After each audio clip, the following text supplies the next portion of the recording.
(25호) 인도 단기 선교사 강지원입니다. 저는 10년 전 행복 모임을 통해 우리 교회를 만나게 되었습니다. 그 행복 모임을 통해 저의 신앙생활이 시작되었고, 타지에서 대학을 다니면서도 그곳에서 꾸준하게 교회를 나가기 시작했습니다. 가족 구원을 위해 기도하던 무렵 다시 우리 교회 지체와 연락이 되었고, 우리 교회에서는 한달음에 저희 어머니에게 가서 복음을 전해 주었습니다.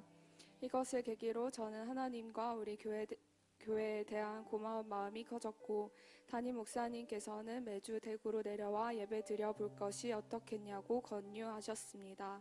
기도하며 고민하던 중 우리 목사님의 한 설교를 듣게 되었습니다. 결론은 선교라는 제목에 이끌려 듣게 된 설교에서 인생의 목표와 결론을 알게 되며 마음이 뜨거워졌습니다.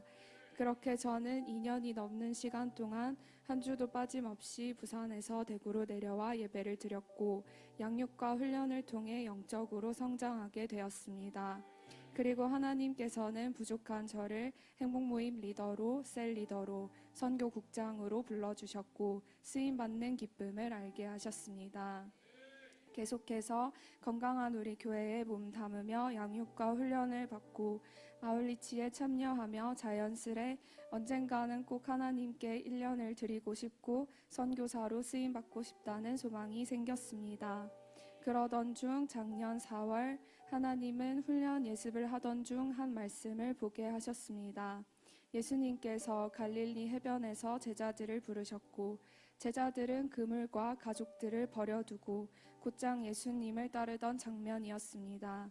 자신의 생업과 가족까지 모든 것을 버리고 예수님을 따라간 제자들의 모습이 새삼 충격적으로 다가왔고, 그 순간 주님께서는 저를 더 깊은 부르심으로 초청하고 계심을 깨닫게 하셨습니다. 하나님은 당시 걱정했던 저의 많은 문제들을 넘어서게 해주셨고, 모든 필요를 채워주셨습니다. 그리고 가장 좋은 때에 저를 불러주시며 인도 단기 선교사로 파송받게 하셨습니다.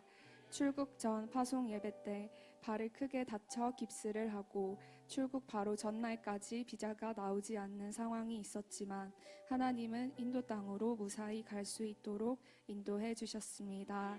병원에서는 한 달이 넘는 회복 기간이 필요하다고 했지만, 인도에 도착하자마자 합숙 훈련을 하며 많은 사역으로 거의 쉴 수 없는 상황 속에서도 모두의 기도로 저의 발은 빠르게 회복되었고 2주 만에 깁스 없이 걸을 수 있게 되었습니다. 합숙 훈련 중 처음으로 힌두교의 성지인 바라나시에 가게 되었습니다. 많은 이들이 겐지스 강을 우상처럼 숭배하며 죄를 씻기 위해 들어가 목욕을 하고 하루에 3번씩 아르띠라는 큰 제사를 드리는 모습을 보았습니다. 바라나시에서 죽어서 화장되면 해탈에 이르고 구원을 받는다고 믿어 생을 마감하기 위해 이곳을 찾는 사람들도 보았습니다. 이미 고인은 해탈에 이르렀다고 믿어 시신을 태우는 화장터에서는 아무도 울지 않았고, 시신을 운송하며 우상의 이름과 주문을 외우며 울부짖는 모습을 볼 때에 저는 깊은 슬픔과 아픔을 느꼈습니다. 인도 사람들은 그 누구보다 구원에 대한 갈급함이 크다는 것을 알 수 있었고, 이들이 죄와 죽음을 이기신 예수 그리스도를 꼭 알게 되기를 바라는 마음이 깊이 생겼습니다. 동시에 하나님께서 델리 두날개 교회를 인도에 세우신 이유를 알게 되었습니다. 인도 전역에 건강한 교회들이 꼭 세워져야 한다는 마음이 강하게 들었고, 또 제가 어떤 마음으로 사역에 임해야 하는지 알게 되었습니다. 본격적인 사역 배치를 받고 저는 청소년 틴 사역을 맡게 되었습니다. 해피스쿨 시즌이 시작되기 전 아이들의 가정을 신방하며 관계를 맺고 장결자들을 독려하는 사역을 시작했습니다. 거의 모든 집마다 우상이 있었고, 만연한 힌두 문화의 아이들은 부모님을 따라 곧잘 템플에 가기도 했습니다. 한국만큼 치열한 학구열이 있었고, 청소년들은 성인이 되면 부모님의 모든 것을 부양해야 한다는 부담을 가지고 있었기에 예배는 언제나 뒷전으로 미루어지기도 했습니다. 계속해서 신방을 하지만 별 효과가 없는 것만 같은 마음이 들 때도 있었고 쉽게 올라오지 않는 팀 공동체의 분위기에 마음이 무거워지기도 했습니다. 그럼에도 낙심하기보다는 전도와 정착을 위해 더욱 기도하게 하셨습니다. 묵묵히 저의 할 일을 감당하며 시즌을 준비할 때 하나님은 어메이징 캠프에 41명의 영혼들을 보내주셨고 총 38개의 해피스쿨이 열리게 하셨습니다. 무엇보다 양육 훈련에 성실하게 임하며 성장하고 세워지는 틴 아이들을 보게 하셨고 전도의 문을 열어주시어 해피스쿨의 영혼을 보내주셨으며 델리 두 날개 공동체를 만나 언제나 외롭게 지내던 자신이 가족이 생긴 것 같아 고맙다는 이야기도 들을 수 있게 해주셨습니다. 문제 속에서도 가정의 박해 속에서도 예배를 포기하지 않으려 하는 모습을 보며 한 영혼을 품고 마음 다해 기도하게 하셨고 청소년들뿐만 아니라 외롭게 분투하며 신앙생활을 이어나가는 델리 두 날개 교회 가족들을 보며 저 또한 도전을 받게 하셨습니다. 저는 지금 비자 갱신을 위해 잠시 귀국해 있습니다. 6개월의 선교 기간 동안 하나님은 많은 것을 배우게 하셨습니다. 올해 2월에 있었던 아울리치를 준비하며 한 번도 해보지 않았던 금식 기도를 하게 하셨고 공동체 속에서 서로의 다름을 받아들이고 연약함을 품어낼 수 있는 마음을 배우게 하셨습니다. 쾌활하게 사람들에게 적극적으로 다가가는 성향이 아닌 저는 때로는 이런 저의 성향으로 인해 함께하는 분위기에서 이질감이 느껴질 때도 있었습니다. 그러나 하나님은 이런 저의 성향을 인지하게 하시고 이것 또한 사역을 위해 뛰어넘도록 기도로 계속하여 저를 다루어 주셨습니다.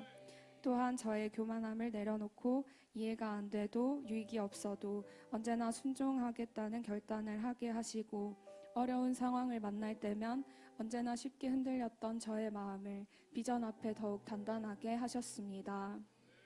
지금 델리 두 날개 교회는 24시간 릴레이 기도를 진행 중입니다. 2시간, 5시간, 6시간, 7시간씩 낮밤으로 기도할 때 무엇보다 하나님과 깊은 교제를 하며 제 영혼에 큰 유익을 누리고 있습니다. 기도할 때 하나님은 지금 불러주신 이 선교지에서의 시간이 얼마나 복된지를 몸소 깨닫게 해주셨습니다.